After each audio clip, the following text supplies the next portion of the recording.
नमस्कार दोस्तों, मैं आपका दोस्त के शंकर सौम्य। आज हम लोग हैं साहित्य आज तक के दूसरे दिन में मेजर ध्यानचंद स्टेडियम दिल्ली में। यहाँ पर साहित्य का महाकुंभ है।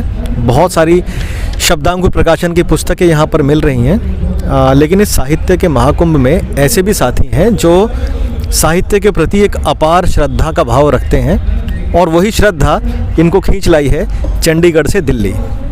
मैं परिचय देता हूँ, परिचित आप पहले से भी होंगे। शब्दांकुर प्रकाशन में ही वर्ष 2019 में एक पुस्तक प्रकाशित की गई थी जिसका नाम था आफरीन। आप पुस्तक दिखा दीजिए। आफरीन पुस्तक जिसको लिखा है कविता बछावत ने, और आज कविता जी स्वयं हमारे साथ बात करने के लिए यहाँ हैं। उनसे कुछ पूछेंगे उनके लेखकीय जीवन के विषय में भी, और जीवन की तमाम बातों के बारे में उनसे पूछेंगे। आइए बात करते हैं कविता जी से। कविता जी, आपका बहुत बहुत स्वागत है। बहुत शुक्रिया आपको, तो अभिनंदन। ये मेरे पास एक सूची है जिसमें कुछ सवाल हैं। ये सवाल एक एक करके आपसे पूछेंगे। तो सबसे पहले तो आप पिछले 10 वर्षों से कविताएं लिख रहे हैं और एक पुस्तक आपकी आई हुई है, और भी मुझे उम्मीद है कि और भी कई किताबें आने की एक तरह से क्रम में होंगी। लेकिन जब शुरुआत आपने की थी, पहली कविता लिखी थी, तो ऐसी क्या घटना थी या ऐसा क्या आपको प्रेरणा मिली जिसकी वजह से पहली कविता आपने लिखी? तो उसके पीछे की कहानी क्या है? मेरी कहानी अभी से शुरू नहीं है। ये बचपन से मेरे में हुनर था। बाद में मैंने उस चीज़ को सीरियस लिया ज़िंदगी में, और मैं एक इमोशनल लड़की हूँ जो कनेक्ट होती हूँ इमोशन से लोगों के। तो मेरे को ये प्रेरणा देता है कि लिखना एक ऐसा सोर्स है, ऐसा फॉर्म है जहाँ पर आप अपने दिल को पूरा अच्छे शब्दों में इंस्क्राइब कर सकते हैं। तो ये चीज़ मेरे को बहुत ही अच्छी लगती है, और वो आपको संजो के रखती है उम्र। आप कभी भी अपना कलाम कभी भी उठा के देखें और एहसास करें कि उस टाइम आप इस तरीके से लिखा करते थे, इस तरीके से विचार थे आपके। तो ये मेरा एक इंस्पिरेशन भी कह सकते हैं और एक मेरा पैशन भी है। तो पहली कविता जो लिखी थी उसके पीछे की क्या कहानी है? पहली कविता मेरे 4 लाइंस थी, और वो मुझे पहली मेरे जो लाइंस थी वो थी, तेरा रंग चढ़ा है हाथों में, लाजमी है नेक काम होंगे। तो वो ईश्वर के लिए है, उसी का ही गॉड गिफ्टेड हूँ मैं कि मेरे को ये सब लिखने को मिल रहा है, और ये सब चीज़ें मैं महसूस कर पाती हूँ और लिख पाती हूँ उस चीज़ को। अच्छा, तो कविताओं में अनेक विषय होते हैं, लोग अलग अलग विषयों पे लिखते हैं, तो आप किस विषय पे अधिक लिखते हैं और क्यों? मैं लोगों के एहसास बहुत ऑब्ज़र्व करती हूँ, या किसी भी तरीके से, जैसे उसकी ज़िंदगानी पे या ज़िंदगी में बहुत सारी चीज़ें उतार चढ़ाव, और नेचर से रिलेटेड। और जैसे हम कहीं पर भी जाते हैं, फूलों को देखते हैं, बहुत सराहते हैं, ब्यूटी को देखते हैं, बहुत सारी चीज़ें इंटरलिंक्ड होके मैं उस चीज़ को अपने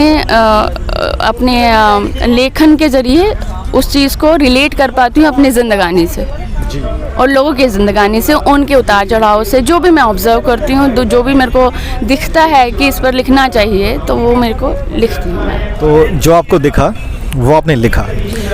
अब उस लेखन में से कुछ 1-2 कविताएं अगर आप हमारे मित्रों को सुना दें तो और आनंद आ जाए। बिल्कुल बिल्कुल। ये डेडिकेटेड टू ऑल अलमाइटी, मतलब ये ईश्वर के लिए मैं डेडिकेट कर रही हूँ जी। ये जन्नत मुबारक रहे जाहिदों को, ये जन्नत मुबारक रहे जाहिदों को, कि मैं आपको हर जगह देखती हूँ। चिरागे सहर है जहाँ देखती हूँ, ये रहमत मुबारक रहे राहगीरों को।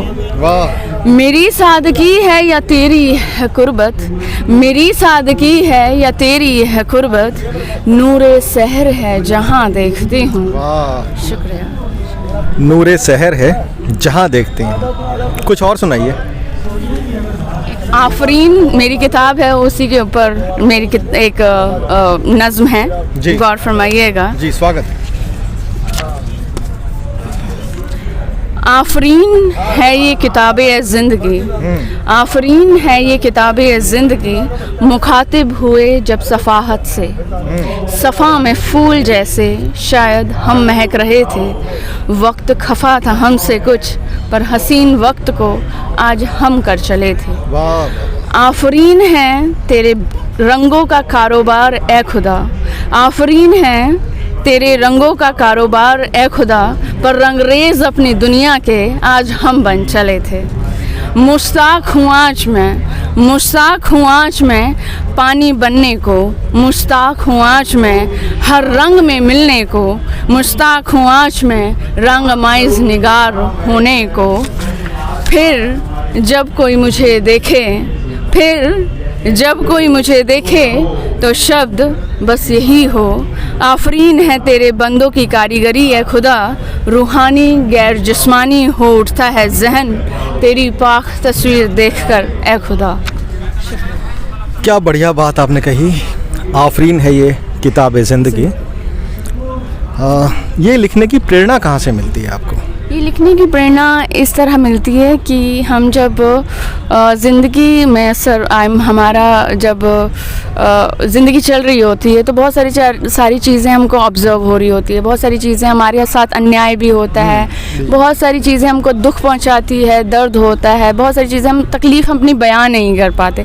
तो एक यही एक ज़रिया है जहाँ पर आपको अपने दर्द दुख जो भी आप खुश हो कुछ भी एक छोटे से छोटे इमोशंस आप कनेक्ट कर सकते हैं via your words, via your writing skills.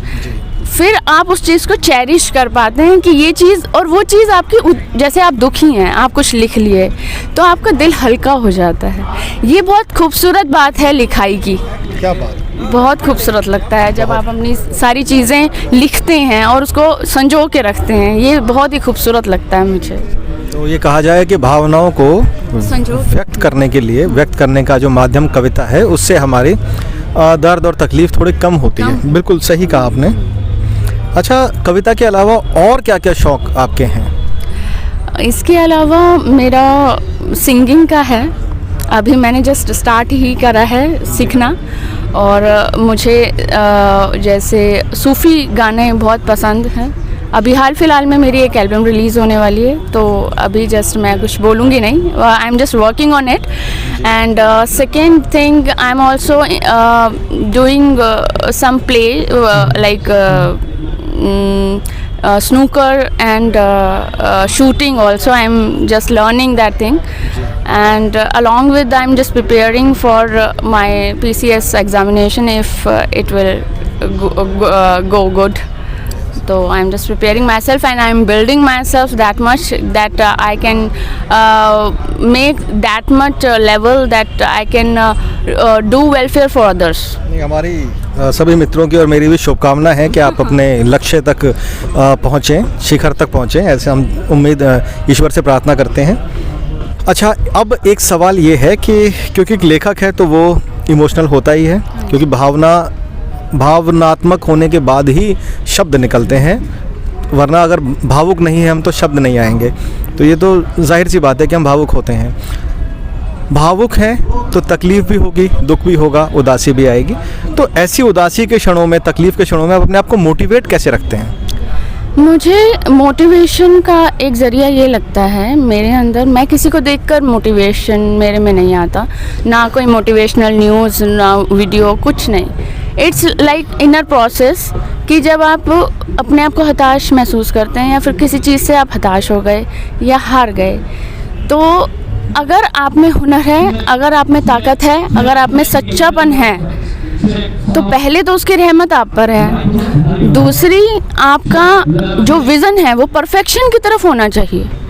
आपका विजन जो है वो परफेक्शन की तरफ जब होता है ना, तो आप उस तरीके से अपने आप को दोबारा गेन करने लगते हैं। आप में मोटिवेशन अपने आप आने लगता है। किसी चीज़ को परफेक्शन की तरफ देखना होता है ना, जब आपको अपने आप को ये लगता है मेरी ये कमी थी, आपको एनालाइज करना पड़ता है। अगर आप एनालाइज नहीं कर सकते तो आप परफेक्ट नहीं हो सकते किसी भी चीज़ में। तो परफेक्शन एक ऐसी चीज़ है जो मुझे मोटिवेट करती है हर जगह, हर पल जिंदगी में। और ये भी कहा जाता है कि हमारी जो कमी है वो सबसे अच्छा हम ही देख सकते हैं। हाँ जी, और अगर हम ही नहीं उसको एक्सेप्ट करेंगे तो उसको भी सुधार कैसे होगा? एक आप में एक्सेप्टेंस भी होनी चाहिए कि इस गलती को एक्सेप्ट करो कि ये मैंने चीज़ करी है तो गलत है। ये बहुत लोगों में एक अना भी होती है, ईगो भी होती है, नहीं यार ये नहीं हो सकता, मुझसे नहीं हो सकता। जब आप में एक्सेप्टेंस आ जाती है ना, जब आप परफेक्शन की तरफ अपने आप बढ़ जाते हैं।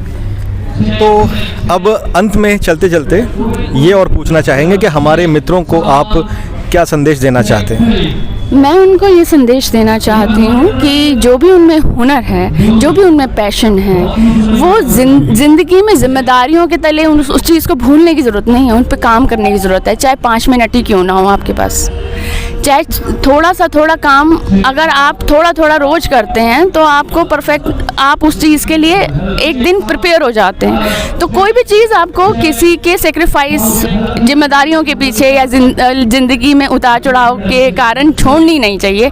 कुछ ना कुछ टाइम देते रहिए, अपना पैशन फॉलो करिए और कहीं ना कहीं मुकाम हासिल करिए। यही मैं बोलना चाहती हूँ। तो दोस्तों, हम बात कर रहे थे कविता जी से। कविता जी जिन्होंने आपको सुनाई कविताएं और आपको बताई बहुत सारी बातें जिससे कि आप अपने जीवन में आपके लक्ष्य तक पहुंच सकते हैं। क्या और ऐसे कोई सवाल थे जो हम पूछना भूल गए? और अगर ऐसे कोई सवाल थे तो आप कमेंट करके हम तक वो सवाल पहुंचा सकते हैं और फिर यकीनन हम वहाँ पे कोशिश करेंगे, कविता जी से हम रिक्वेस्ट करेंगे कि वो हमें जवाब बताएं और हम वहाँ कमेंट के माध्यम से आपको जवाब दें। ये वीडियो कैसी लगी है वो तो आपके लाइक्स ही हमें बता सकते हैं। अब दीजिएगा इजाज़त, मिलेंगे अगली बार। बहुत बहुत धन्यवाद आपका, शुक्रिया।